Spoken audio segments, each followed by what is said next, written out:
tree and look at the major branches and the major groups. Okay, so Eumetazoa, most of the animals belong here, and I gave all these apomorphies, synapomorphies for them yesterday. Radiata and Bilateria, those are the two branches of Eumetazoa. Bilateria is much larger. There's only a few groups here in Radiata, and I give just only their radial symmetry, bilateral symmetry, as an apomorphy for Radiata. For Bilateria, however, there's two synapomorphies, bilateral symmetry and mesoderm. Okay, so looking at the Radiata, okay, I'm only going to consider just one group that belongs in here, and this is Cnidaria.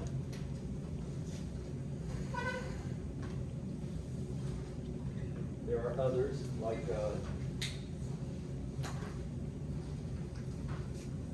canophorans, but with comb jellies, but we're not going to look at them, just only the Cnidarians. Okay, so the Cnidaria. This is, in a Linnaean system, this is regarded as a phylum. However, as I said before, you just need to say Cnidaria, and we understand what it is. Okay, so these are hydras, jellyfish, sea anemones, most of which are marine. Okay, there are some freshwater forms, but most of them are marine. And of course, they have radial symmetry. They only have in their body plan just only ectoderm, endoderm. Therefore, they're diploblastic, but that is not an apomorphy for them, because diploblastic shows up way down here. Okay, having two germ layers. Now, so their body wall is pretty simple. There's only 3 layers. There's an outer ectodermal epidermis that's usually just 1 cell layer thick, and an inner gastrodermis, which is 1 cell thick. And in between those 2 cell layers is a layer of extracellular matrix that's called mesoglia. Okay, so this is just extracellular matrix. In some, the mesoglia is very, very dense and abundant, and usually this is why these things are called jellyfish, okay, because they're somewhat similar to that jelly, the mesoglia. Okay, they are at the organ level of complexity. When we look further down here at Cnidaria, or excuse me, the porifera, that they weren't even tissues. Okay, here we do have tissues, but the only organs that they have are reproductive organs, testes and ovaries. Those are the only organs they have. The rest of their organization is at the tissue level. Okay, so their body plan is relatively simple. As far as how they process their food, they only have one opening to a digestive cavity that's called a gastrovascular cavity. So that one opening serves both as mouth and anus. And so all this is just sort of an internal sac that they take food into, and the inner gastrodermis that lines that sac secretes digestive enzymes into that cavity. So digestion is extracellular. Okay, so digestion takes place, but unlike in the fungi, which is also extracellular digestion primarily, this here is enclosed, the animal surrounds it, okay? They have to ingest it. So there's only one opening to it, and so these are various types of, basically 3 different groups of Cnidarians. Some of these are free-living hydrozoans, which frequently live in colonies. So their gastrovascular cavities are all linked together. And others that are jellyfish, and then sea anemones and corals. So these are the 3 different groups, all right? And I'll say something about each one of them. Now, we do have a nervous, not really a nervous system, they're brainless. They don't have a central nervous system, they don't have a brain.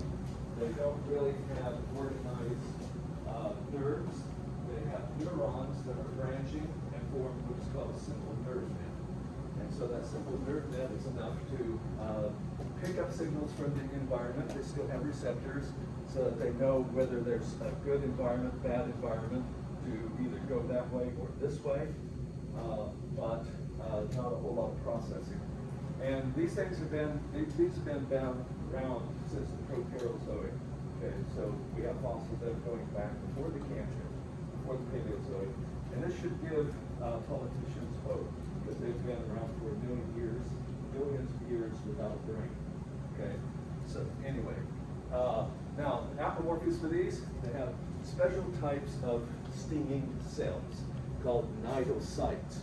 Okay, that's where the cnidaria gets their name, cnidocyte. So that is a cell, and that cell has a special organelle that can be extracted from the cell interior, and those are called nematocysts. Okay, so keep these two straight. Cnidocyte is a cell. The nematocyst is inside of the cell, but can be everted outward. These are found around the mouth and tentacles in the epidermis. Okay, around the mouth and tentacles. And how many of you have ever been in the ocean and have been stung by a jellyfish? Some people have. I guess you guys don't wander out to the ocean, do you? Okay. But nonetheless, have you heard of people being stung by jellyfish? Okay, at least you listen to things. Okay, so, well, this is what they're being stung by. Okay, because these can sometimes be quite painful. All right. Primitively in this group, there's two different body forms. That at least in the hydrozoans, they alternate between these two body forms, polyp and medusa. The difference between them is several items here. In a polyp, the mouth is facing upward, whereas in a medusa, the mouth is facing downward. Okay. Furthermore, the polyp is sessile, meaning that it's attached to a substrate and it doesn't move, or it moves very, very little.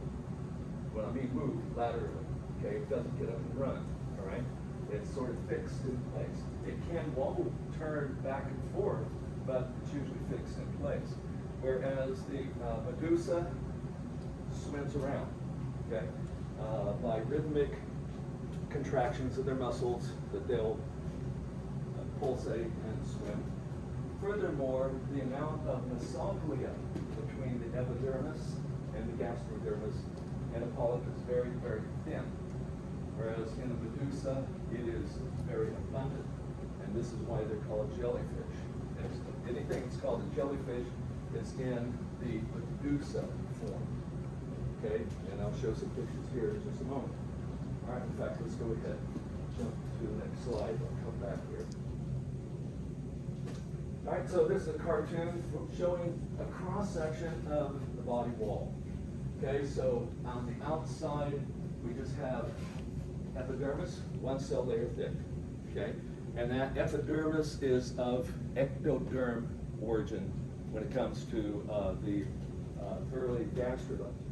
And so embedded in there are normal epidermal cells, but also a cnidocyte with a coiled nematocyst inside. Okay, and there's a trigger here. So the trigger to the nematocyst, if it gets stimulated, this whole nematocyst can evert, and I'll figure that here in a moment. And a lot of times these nematocysts have barbs and also sometimes venom, which can be inserted into the wound that they make on another individual. And the mesoglia, that layer is just extracellular matrix. And then lining the gastrovascular cavity. This is the gastrovascular cavity. It's all hollow on the inside. It's fluid-filled space, continuous with the outside world. And that layer is called gastrodermis. And the gastrodermis is of endodermal origin. Okay? This here is so the food would be taken by these tentacles into the mouth, into that cavity, and digestive fluids will be secreted into the gastrovascular cavity, which will break down and the hydrolyzable material. And then those food particles will be taken up by endocytosis, by these cells, further being broken down by lysosomes, and then material will be distributed to the cells on the epidermis. Okay, so this is how it goes. All right, so this is the polyp. Mouth is up. Very little esophagia is attached to a substrate. A medusa is swimming. They have the mouth facing down and a lot of esophagus. Okay, very thick. And these are the difference between the two body forms that you find in cnidarians. Okay? All right, so I have a pic, let me go back. Yeah. Yeah. For the cnidaria, there's 3 different groups. Okay, something called hydrozoa, scyphozoa, and anthozoa. 3 evolutionary branches. And although I'm given the scientific words here, I will relax what you call them. Okay? So you need to put that in your notes because sometimes in the past I said just know 2 words. That's it. Know what they are. But I'm sort of relaxing it a little bit. But when I do that, it's also making it confusing because then you don't have a good idea what words, scientific words I want you to know and which ones you don't. So I would prefer that you call these things hydrozoa, scyphozoa, and anthozoa.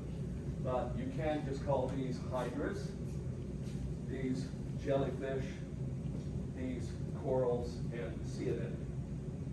Okay, so that would be fine.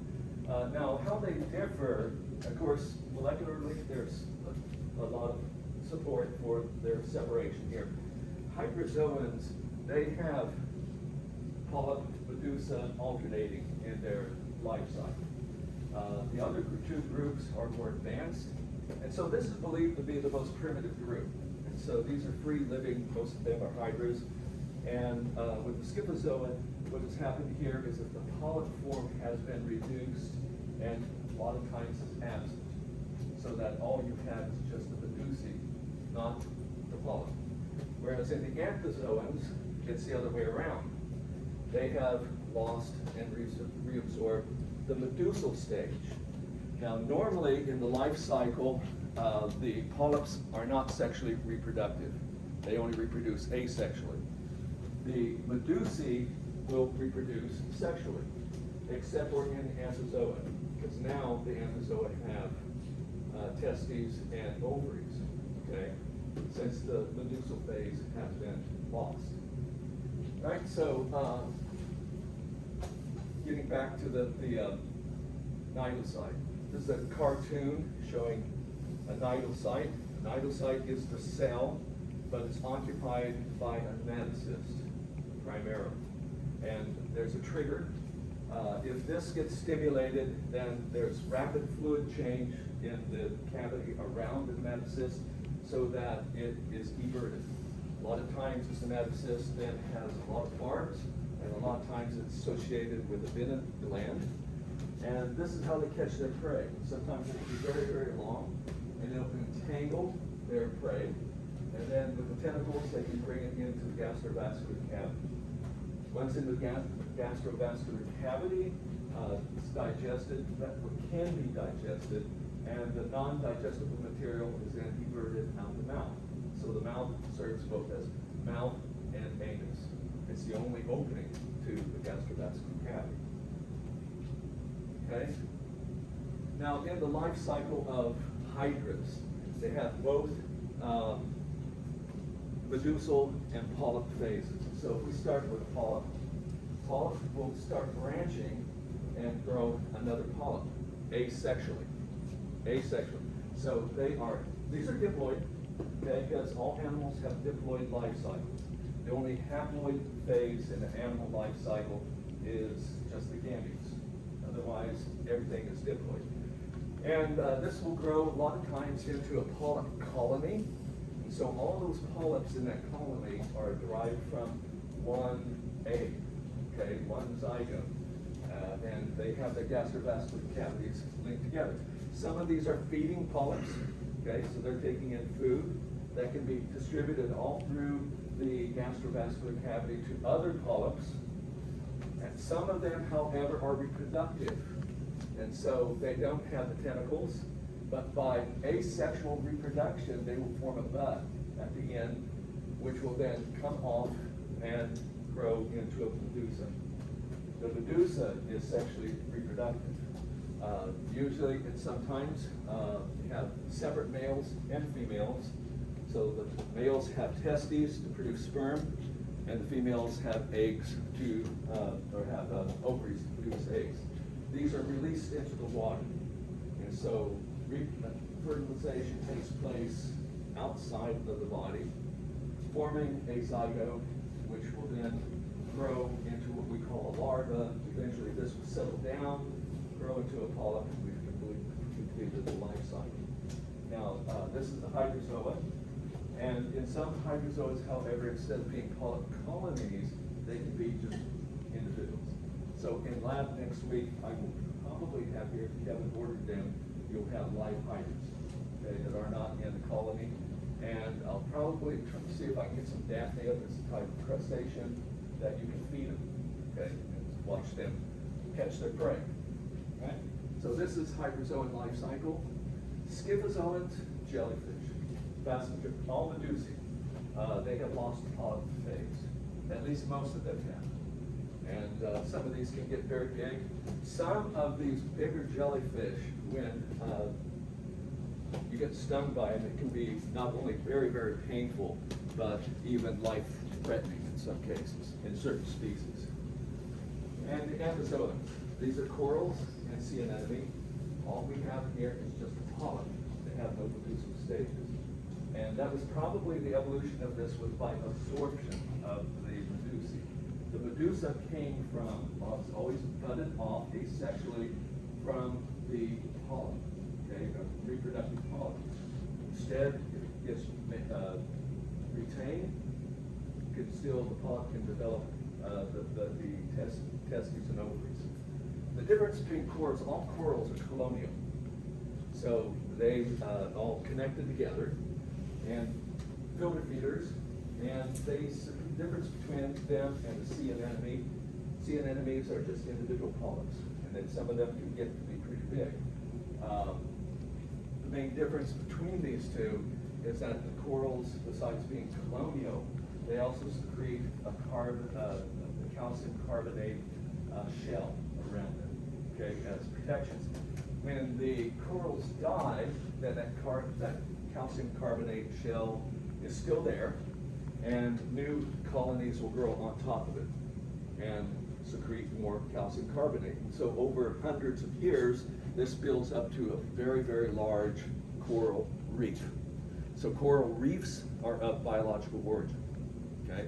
They've been formed from the dead remains of the calcium carbonate walls, shells that these have built up over time.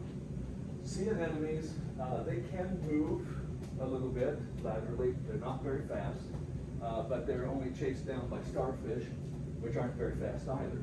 Okay, so sometimes a sea anemone can scoot along fast enough to get away from the slow-moving starfish.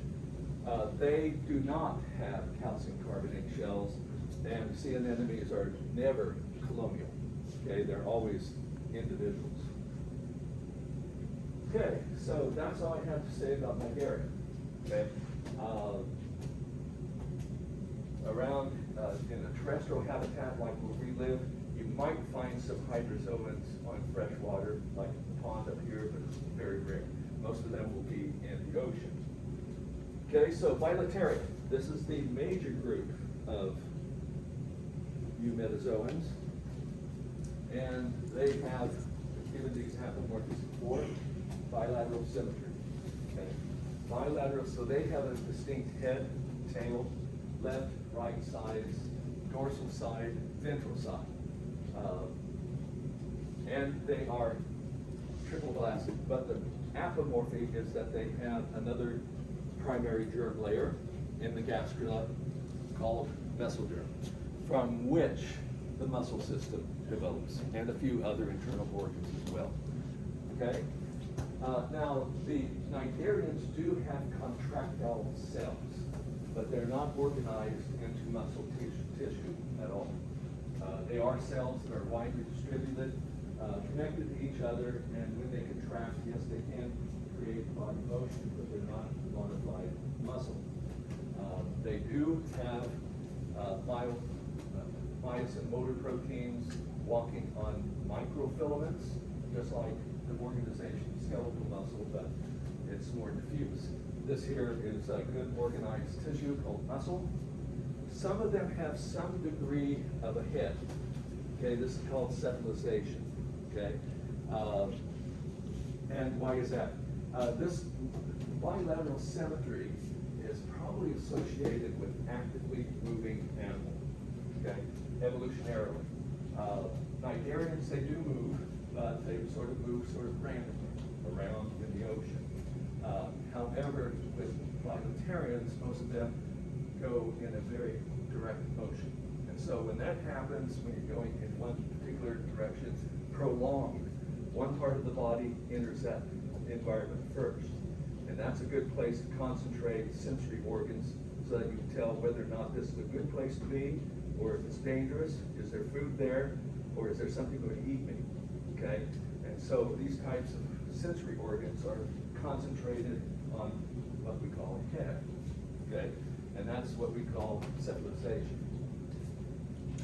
So some of the cephalization is very, very extensive, but not always. If I give you an earthworm, you might have a hard time figuring out where the head is. And you will get to play with earthworms. Probably next week, you'll get the dissected earthworm. Okay? These will be freshly killed, so it's going to not look like a preserved animal at all. All right, so but we'll tell you how to find the head. All right. Another apomorphism here is in bilaterium. We have body cavities, or at least some ancestry of body cavities.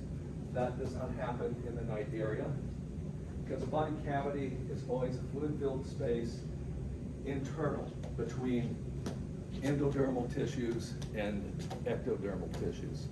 In other words, they're associated with mesoderm. And so three particular types you can have here. We have coelomates, which have true body cavities. Okay, this is a fluid-filled space that's completely surrounded by tissues of mesodermal origin.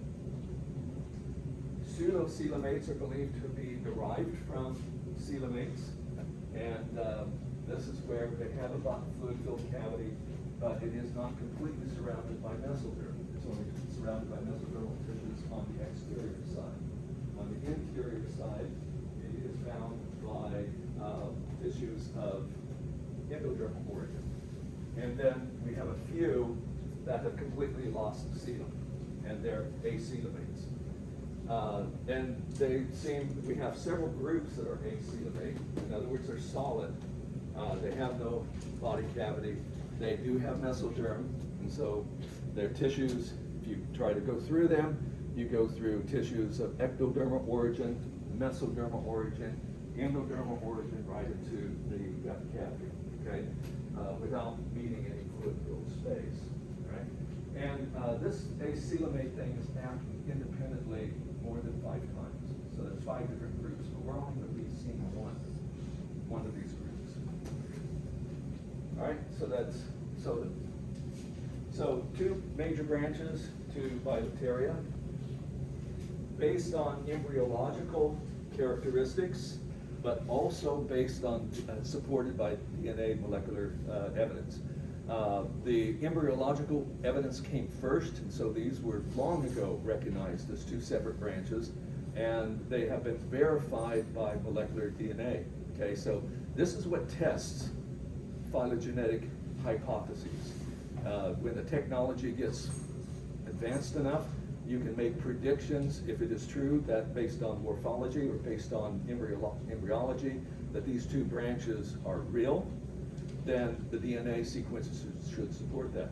And this is new evidence that we've gotten lately, and it's served as a test of these 2 branches. So one of these is protostomia. The other that we'll talk about is deuterostomia.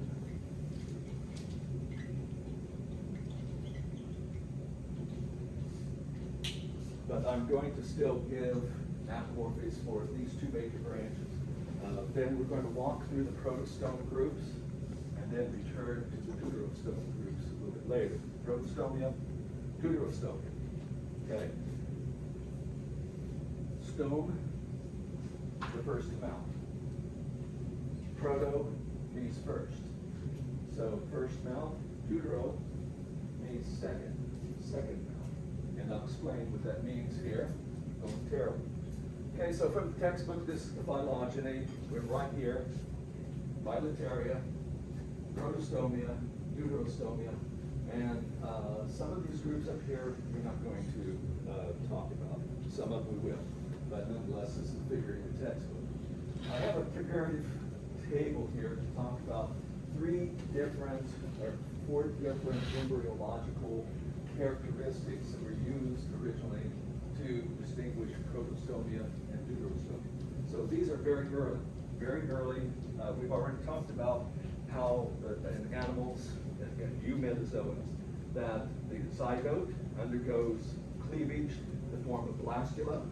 The blastula undergoes gastrulation in the form of gastrula. Okay, and so these go back then. Okay, so one of these is called the pattern of cleavage.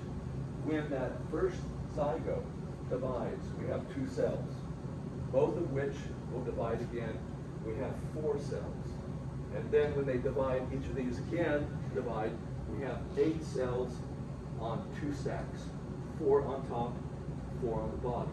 Now how these cells on top and on the bottom are oriented with regard to each other is what I'm referring to here as far as cleavage.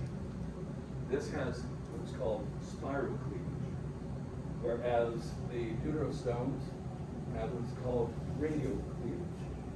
So this is mostly noticeable at the 8-cell stage. 8-cell stage. As I said, there's 2 stacks of protostomes and the deuterostomes. When you get to this 8-cell, they call it embryo, but we're not even close to an embryo yet. But 2 stacks of cells, and here the upper stack has rotated spiral about 45 degrees with respect to the bottom stack. Whereas in the deuterostomes, they have not spiral. They are exactly 4 cells on top are directly above the 4 cells on the bottom without any sort of rotation. That is radial cleavage. So this is radial, this is spiral. And so that is an embryological characteristic of these groups. Okay, so direction. Now notice that I put deuterostomes, the radial cleavage, as a synaptomorphy. So that means spiral cleavage is a plesiomorphy. Now how in the world would I be able to state, determine that radial cleavage is a synaptomorphy and spiral cleavage is a plesiomorphy? What is the justification for that? Look out. What? Cnidarian. Okay, we can't use porifera because they don't have the same patterns. They don't have primary germ layers. Okay, but here, cnidarians, even though they're diploblastic, they still form blastula and gastrula. They do have an 8-cell stage, okay, in the early embryo, and it is spiral. So since this is the outgroup, further down here, spiral cleavage is early, and up here, or over here, these are retained spiral cleavage, but radial cleavage is new here. Okay, so that's one. And furthermore, early cell thing can be either determinate or indeterminate. Okay, so what does this mean? Okay, first of all, these blastocytes, blastomeres, what we call it, blastomeres, these cells, they all look alike. There's no self-differentiation. And in fact, however, but in the protostomes, there was already at the 8-cell stage or at the blastula stage some cell differentiation such that if you remove one of those cells from the early embryo, then later on certain parts won't develop. You take, if you're 8 cell stage, you remove one of those cells, and then all the organs that should have come from that one cell, or tissues that come from that cell, fail to develop. You won't have the full hand. Whereas in indeterminate, cell differentiation happens much, much later. So with indeterminate cell fate, is you could have the 8 cell stage, take one of those blastomeres, separate it, and that separated blastomere will still develop into a functional organism. In other words, you can create twins. Okay, that's exactly how monozygotic twins, identical twins, come from. They came from one egg, one zygote, that went to maybe the morula stage, about 16 cells, and one of the cells got separated. Both clusters develop into identical individuals without loss of any body parts. That's indeterminate. Now, eventually, yes, by the time you get to the gastrulate stage, you have some differentiation. You know, those outer ectoderm cells are programmed to become outer parts of the body, but you can still lose one or two without having dire consequences. That's not the case with determinate fate. Already at the 2 cell stage, one of those cells is already programmed to become the front of the animal and the other one the hind end of the animal. And you remove one, then you lose those parts. Right? Once again, this is synapomorphy for deuterostomes. How can I determine that? Outgroup comparison. Cnidaria. Cnidaria, cell fate is determinate. So determinate cell fate came first. Indeterminate is an evolutionary novelty for deuterostomes. Okay, blastopore. You remember what the blastopore is? From the last lecture, what is a blastopore?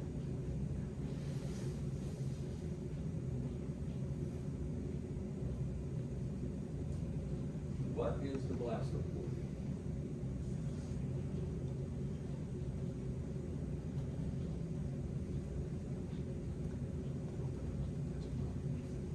Okay, yeah, it's opening to the arc interon and the gastrula. The gastrula at this stage, 2 cells, 2 cell layers, 6. And basically that arc interon looks like a gastrovascular cavity. Okay? Because that arc interon is the digestive system. But it has only one opening, and that one opening is the blastopore. Now, if this goes beyond the gastrovascular cavity type stuff, where it has a complete digestive tract with an opening mouth and the second opening, the anus, what does the blastopore become? The mouth or the anus? Okay? In the case of the protostomes, proto meaning first, stone meaning mouth, the blastopore becomes the mouth. And then they will later develop an opening at the other end for the anus. Deuterostomes means that the mouth forms second. So the blastopore becomes the anus. And the second opening, deutero, okay, second, the second opening to the digestive system will become the mouth. Stomos meaning mouth. Mouth forms secondarily in the deuterostomes, but in the protostomes, the blastopore will become the mouth, and it will secondly develop an anus. Now, notice here that I'm calling this both apomorphies. Said apomorphies for the respective branches.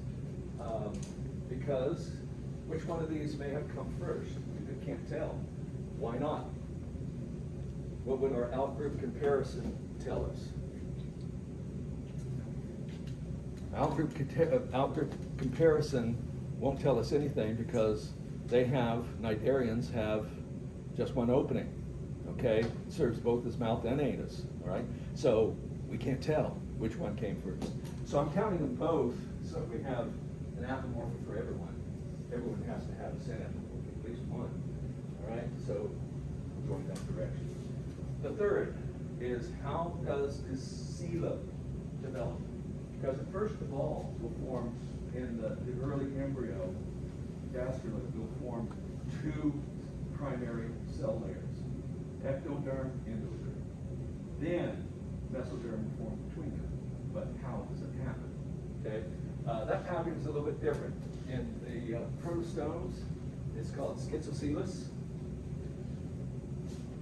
And in the deuterostomes, it's called enterocoelus. Now this takes a little bit of explaining here. Some cells, once we have the two-celled gastrula, some cells will move into that area in between to form a solid layer of mesoderm. And then the schizocoelus, first of all, have two layers of cells, mesodermal cells there, and to form the fluid-filled space, they will split apart. Schizo means to split. Okay, so this comes about by splitting of the mesoderm. Enterocoelus is a little bit different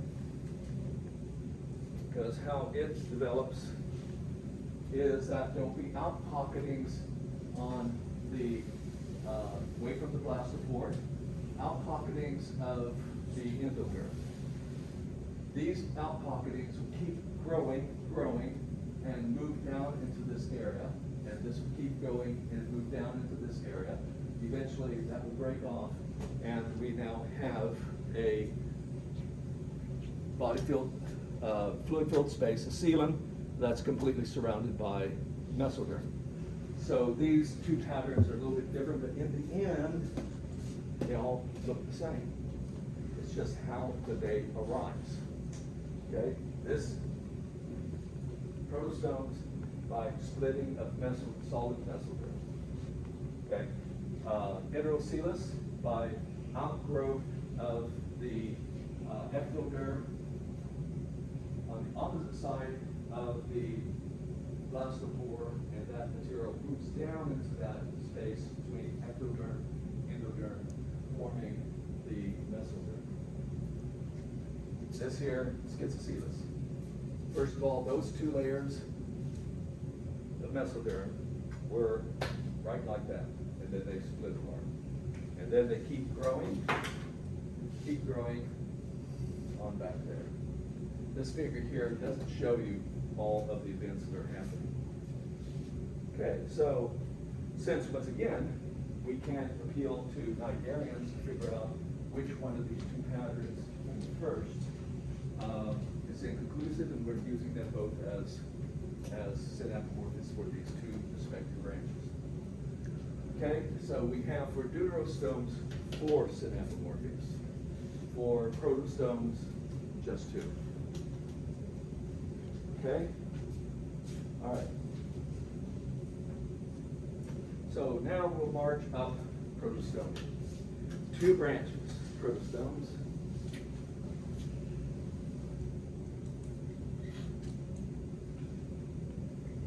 Big dicozoa, actually that's an S.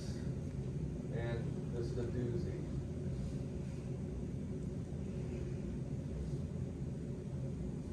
Something called Lophotropozoa. That's a fun word to pronounce, but if you get the rhythm, Lophotropozoa, you can get it, okay? All right, now the thing I'm going to talk about this is Lophotropozoa first. It has,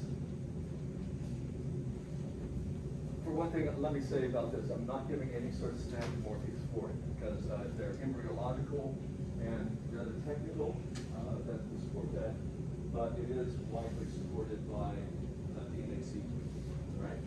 So in here, we're just going to look at 3 different groups: Platyhelminthes, Mollusca, and Annelida. That's all. And I'm not going to resolve how they fit together. Just put them up here.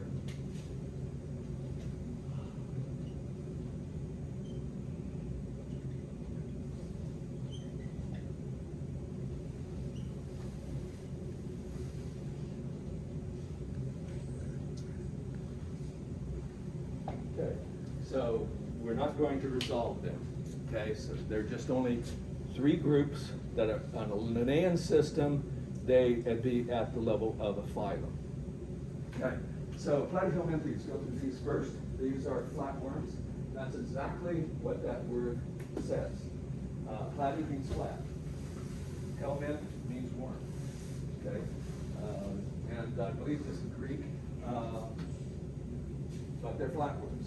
Now they were initially thought, based on just morphology alone, to be ancestral way down here, based on, for the simple fact that they are acoelomates.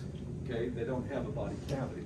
Furthermore, they only have one opening to their digestive system.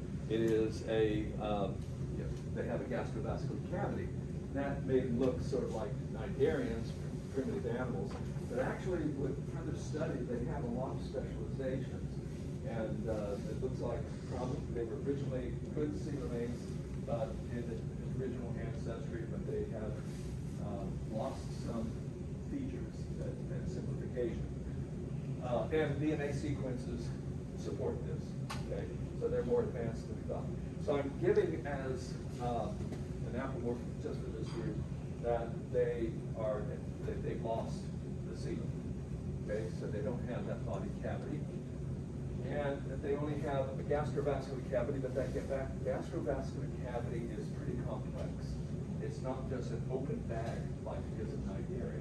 It has a lot of branches to it, and therefore a lot of surface area because all of the branching. But they still have one opening that serves both its mouth and anus. They do have a simple nerve end, but they also have a cluster of neurons at the interior part of the animal that serves as a brain. You don't have any clustered neurons in Nigerians. Okay? And furthermore, on the ventral side, they do have nerve cords, okay? Usually 4 that are going down the ventral side of the animal. So the rest of the nervous system, however, is a loose nerve net. But still, we have a more developed type of nervous system here with a brain. And so there is some degree of civilization. You can find the heads on most of these animals, especially the pre-living ones. Okay, so the types of animals, the reason they're called flatworms is because dorsoventrally they are flat. Now, what do you think the significance of being dorsoventrally flat instead of round might have? These things are getting big compared to like hydra. Increase in size. What is the problem? We can keep increasing size and kept a round body form.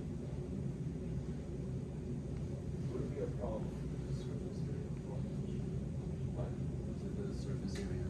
Yeah, we run into surface area versus volume problem. And so, because these things don't have a circulatory system, they don't have a respiratory system. They're getting their oxygen into their cells by simple diffusion. And furthermore, things moving around other than the gastrovascular cavity, that can serve, there's muscles there, that can serve sort of a circulatory system, but still that's not very sufficient.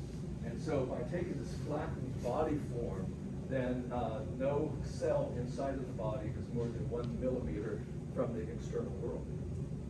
That's about the limit. 1 millimeter is about the limit of diffusion by oxygen to serve living tissues. Okay? So they're usually no thicker than that. All right? So they have a few more organs. Okay? So they have well-managed muscles. They do have a brain. Okay? Sexually, most of them are monoecious, meaning that they have both testes and ovaries. However, they usually outcross. Okay? They will mate with another individual. This stands in contrast to those that have separate sexes, which is called dioecious. Now, when I talked about the plant life cycles in the angiosperms, I came and brought up these words. Now, in plants, it's more complicated because you can have many different types of dioecious and monoecious individuals, but with animals, it's pretty straightforward. So if it has both, one individual has both testes and ovaries, producing both sperm and eggs, they are monoecious.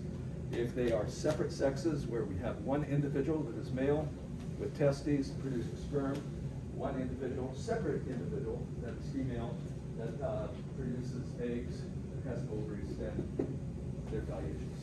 Now, it doesn't mean we don't have flatworms that are not dioecious. We do. But by and large, most of these critters are monoecious. Okay? 3 groups, which once again, I'm going to let you call them by common names. Okay, but I'm giving the scientific names for them as well. So Tuberlaria, these are free-living planaria, and I will have some in lab for you to play with. Okay, you put them under the microscope, they'll be alive, and this is the head end. So you can, now these are not eyes, but they're eye spots. They're sort of cup-shaped structures on the head that have photosensitive cells. So they can detect the intensity of light. So, but they wouldn't form an image. They can see shadows. They can see changes in light intensity. It's just only a little cup with photosensitive cells that line that cup. And that's on both sides. They have a bit of a brain up there. These little lobes out here on the sides, those are chemosensory. In other words, they'll pick up like taste and smell, these chemosensory. Because what gives you the sensation of something you taste, something you smell, is that a chemical fits into a neuron receptor. Lock and key type of fit to tell the brain that that substance is there. Okay, so these are free living. So they're in fresh water primarily. There's another group here. The next 2 groups are all parasitic. Okay, Tuberlaria, these are called flukes, and the real nice group, Cestota tapeworms. Okay, all these live, both flukes and tapeworms live inside other organisms. Okay, they're all parasitic. Now, tapeworm are really interesting because they have a part of the body called the scolex, sort of rounded with hooks, and then there's repeating structures called proglottins, and I'll show a picture of this momentarily. The proglottins are just egg-producing factories. Okay, that's about all that they do. Okay, and so take a picture of some of these flukes, Trematoda. They have many different parasitic life cycles, but one that's pretty widespread in Asia is called, these 2 conditions called schistosomiasis, and this is due to Schistosoma mannsoni. Here they do have separate sexes, males and females, but when these get into the digestive system of a human, they're here, they're in veins in the large intestine, small intestine, where they will reproduce and put their eggs into feces. If those feces get in water, okay, if they get in water, then those eggs will develop into larvae, an embryo. Eventually that will hatch and it becomes a larva that's ciliated, swimming around in the water. But in order to develop any further, it has to have another host. This is real common with flukes. Some of them have to, their life cycle requires 3 different hosts. So this here, for Schistosomia, it's a type of snail. And so this will get in there and they reproduce asexually. Okay, asexually. Even though this is still multicellular, they can bud off and produce another individual asexually. And what will then come out of the snail is a larva that looks quite different, okay, with a tail. And it will swim around, and if there's a person standing in the water, they will bore right through the legs. And you never know it. They're quite small, okay? They'll bore through the legs, get into the bloodstream, eventually move through the bloodstream to the intestine, where they will then develop adults. Okay? So this is just one type of life cycle. They have very complex life cycles. Okay? And sometimes later we'll be dissecting frog, and it's not unusual that they're around the liver to come across a fluke that happens to be in the liver. Okay? And I give you a break after this. So the second part will be real short, but I've got to go over cestos. You're going to love cestos. Okay, so they have these are called tapeworms for a good reason. They look like a long piece of tape. And in fact, some of them can be a meter long or longer, okay? At one end, where the head is, they have something called scolex that has all these hooks and suckers, because these things live in your digestive tract. That's where you find the adults, is in the intestine. And behind this, they don't have any digestive structures. How do they digest their food?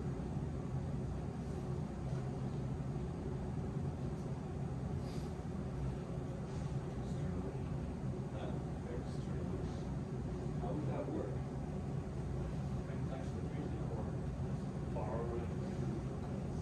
Where are they living? What do you think your digestive system has? You digest food. So all they have to do is just take it up. Okay, you digest it for them. Okay. Now they do have a little bit of enzymes. They'll take it up into, the proglottids and it'll be digested in lysosomes, but that's very, very limited. Most of their food comes from their host, okay? And in fact, back in the 1920s, I believe, they had diet pills for women. What those pills were, they were tapeworm eggs, okay? So you take those, and yeah, you have some buddies living in your digestive system, and you do lose weight, because they take up a lot of stuff, Behind the scolex are these proglottids. They're segments that all they have is testes and ovaries. They are just reproductive factors. Now, these can breed with themselves, okay? And eventually, at the distal end, the proglottids will break off and go out with feces, okay? And if you've ever had a dog that had a tapeworm, and it took defecated, and you see these little things that look like little white pieces of rice that are still moving around, that's proglottis, okay? And it's filled with eggs, fertilized eggs, okay? So how it can happen for a human, and this is a great story just to tell just before lunch, okay? So what happens here is that these proglottids, they're in the intestine of a human, infected human, and eventually they break off. And if defecation happens in the field where there's just grass, then the eggs with the larvae will be hooked to the grass. A cow comes along, that's a secondary host. It will eat these larvae. They will get into the digestive system of the cow, and the egg will, they'll get out the egg, get into the blood system, and the blood takes them to skeletal muscle. They crawl out of the circulatory system and embed in the muscle and become a cyst. That's a larva, a baby worm is there. Now, then what do we do with cattle? Well, we eat them, all right? Okay, so if this is then slaughtered, made into hamburger, and it is not cooked very well. Cooking will kill these things, but if you don't cook it thoroughly, you like your steak rare? I might think about that, okay? Because then once you eat this stuff, it'll get into your digestive system, and those larvae are released. They'll crawl around in your body, eventually growing into a big tapeworm in your digestive system. Okay? So this is just one type that gets into humans. Okay? And so once again, it takes two hosts. Right? Okay, this is a good place for a break. But I'll only make it 7 minutes. Okay? Because I wait too long. Any questions? Yes.